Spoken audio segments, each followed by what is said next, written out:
이 딥다이브에 오신 것을 환영합니다. 오늘 저희가 한번 파헤쳐볼 주제는요. 동문아나텍 종목 코드 094170입니다. 저희가 받은 기업 분석 리포트들을 좀 토대로 이야기 나눠보겠습니다. 네, 반갑습니다. 네, 오늘 이 딥다이브의 목표는요. 동문아나텍의 그 핵심 사업, 반도체 쪽이죠. 이게 좀 회복세를 보이고 있고 또 디설라이프라는 신규 바이오 사업의 잠재력, 이걸 좀 알아보는 건데요. 근데 좀 흥미로운 게 최근에 뭐 긍정적인 소식들이 있었는데도 주가는 왜 52주 최고가 대비해서 이렇게 한참 낮은 수준에 머물러 있을까요? 네, 그게 참 재밌는 부분이죠. 뭔가 이유가 있을 텐데요. 네, 그래서 왜 이런 차이가 나는 건지 핵심 사업이랑 신사업 딱 이 두 가지 축으로 나눠서 한번 깊이 들어가 보죠. 우선 본업부터 볼게요.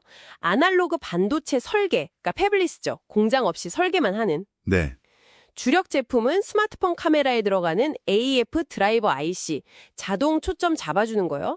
그리고 OIS 드라이버 IC, 이건 손떨림 보정 기능이고 고부가 가치 제품이죠. 특히 그 OIS 같은 경우는 화웨이 쪽에 공급하면서 작년 성장을 좀 이끌었고요. 아, 맞아요. 그리고 또 신정장 동력으로 차량용 햅틱 IC도 있고요. 여기서 근데 흥미로운 지점은요. 고객사 변화예요.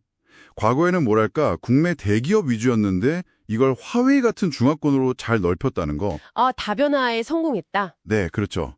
이게 안정적인 성장에는 상당히 중요한 기반이 되거든요. 근데요, 실적을 보면 1분기에는 영업 손실이 7억 원이었어요. 근데 2분기에는 매출은 거의 비슷한 301억 원인데 영업이익이 31억 원으로 확 흑자로 돌아섰단 말이죠. 네, 그게 아주 눈에 띄는 부분입니다. 제공해 주신 리포트들을 보면 이게 단순히 뭐 수요가 줄어서 1분기에 적자가 난 게 아니라 어쩌면 일회성 비용이나 아니면 그 바이오 R&D 비용, 이런 다른 요인 때문일 수 있다, 뭐 이런 분석이 있던데요? 네, 저도 그럴 가능성이 상당히 높다고 봅니다. 만약 1분기 적자가 그런 일시적 요인이었다면 2분기에 나온 영업이익률 10.3%, 이게 이 회사의 본업이 가진 뭐랄까 본래의 수익 창출 능력일 수 있다는 거죠. 아, 본체 실력은 이 정도다. 네, 시장이 아직 이 본업의 회복 가치를 충분히 가격에 반영하지 않고 있을 수도 있다. 뭐 이런 신호로 볼 수도 있고요. 그리고 하반기 성장 관련해서 자료 보다 보니까 이게 좀 눈에 띄던데요. 그 OIS 있잖아요. 손떨림 보정. 이게 기존에는 플래그십 스마트폰에 주로 들어갔는데 이제는 보급형 모델에도 전량 공급하기 시작한다고요? 아, 네. 그게 상당히 중요한 포인트입니다. 이건 꽤 큰 기회 아닌가요? 프리미엄 기능이 이제 대중시장으로 확산되는 거니까요. 맞습니다. OIS 적용 범위가 그렇게 확대되면 하반기 성장에 아주 중요한 동력이 될 수 있죠.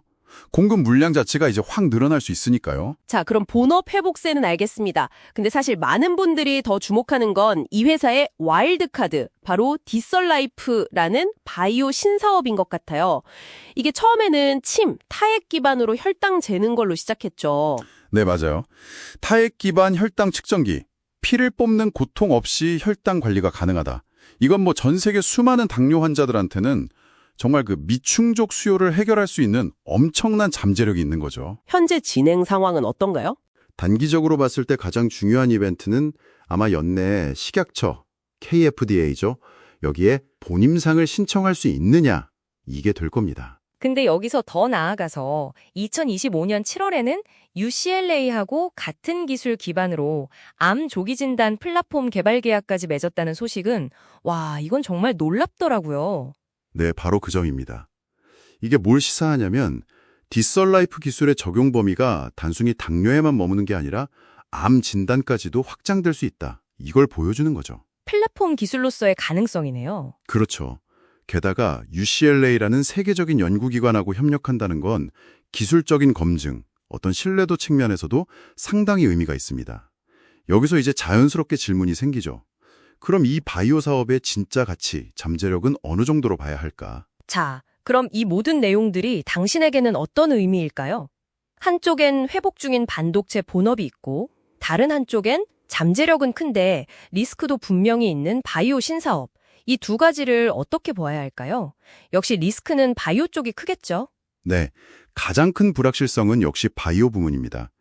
디설라이프 임상이 지연된다거나 아니면 결과가 좀 유의미하지 않게 나온다거나 하면 이건 정말 all or nothing, 전부 아니면 전무 이런 결과가 될 수도 있거든요. 그렇죠. 실패하면 투자금만 날리는. 네, 그리고 또 1분기 실적에서 봤듯이 바이오 R&D 비용이 계속 늘어나면 본업에서 번 이익을 좀 깎아먹을 수 있는 요인이 되기도 하고요. 스마트폰 시장 자체의 변동성도 당연히 무시할 수 없고요. 현재 주가를 보면요. 2분기 실적이 잘 나왔고 UCLA랑 암진단 계약도 맺고 이런 긍정적인 뉴스보다는 여전히 그 1분기 실적 쇼크 영향에서 좀 벗어나지 못하고 있는 듯한 모습이에요. 맞아요. 시장은 어쩌면 이 바이오 사업의 가치를 거의 0으로 보거나 아니면 현금 소진 리스크 때문에 오히려 마이너스로 평가하고 있을 가능성도 배제할 수는 없습니다. 아, 바이오 때문에 오히려 기업 가치를 깎아먹는다고 볼 수도 있다. 그럴 수도 있다는 거죠. 근데 이걸 뒤집어 생각해 보면요. 만약 당신이 이 바이오 벤처의 성공 가능성을 믿는다면 현재 주가는 이 엄청난 잠재력, 일종의 콜옵션이죠, 이것을 매우 저렴하게 거의 공짜로 확보할 수 있는 기회일 수도 있다는 해석도 가능합니다. 그렇군요. 본업 가치만 겨우 반영된 상태일 수도 있다. 네. 자, 그럼 정리를 좀 해보겠습니다. 동훈하나텍은 지금 회복 중인 핵심 사업, 그리고 미래를 바꿀 수도 있지만 불합실성도 큰 바이오 신사업, 이 두 가지 갈림길에 서 있는 것 같아요. 앞으로 저희가 주목해서 봐야 할 점은 역시 디설라이프의 연내 KFDA 본임상 신청이 실제로 이루어지는지, 그리고 UCLA 임상 데이터가 언제 어떻게 발표되는지, 또 3분기 실적을 통해서 본업의 이익 창출 능력이 계속 견조하게 유지되는지 이런 것들을 확인하는 거겠네요. 네, 정확합니다. 그리고 마지막으로 당신이 한번 이런 질문을 던져볼 만하다고 생각하는데요. 디설라이프가 최종 승인 되냐 마냐 이런 이분법적인 결과 자체도 중요하지만 그것과는 별개로 이런 아주 첨단의 진단 도구를 개발해 나가는 그 과정 자체가요. 설령 첫 제품이 좀 난관에 부딪히더라도 장기적으로 봤을 때 동훈하나텍이라는 회사의 어떤 정체성이나 기술 역량을 어떻게 변화시킬 수 있을까요? 이 점을 한번 고민해 보시는 것도 의미 있을 것 같습니다.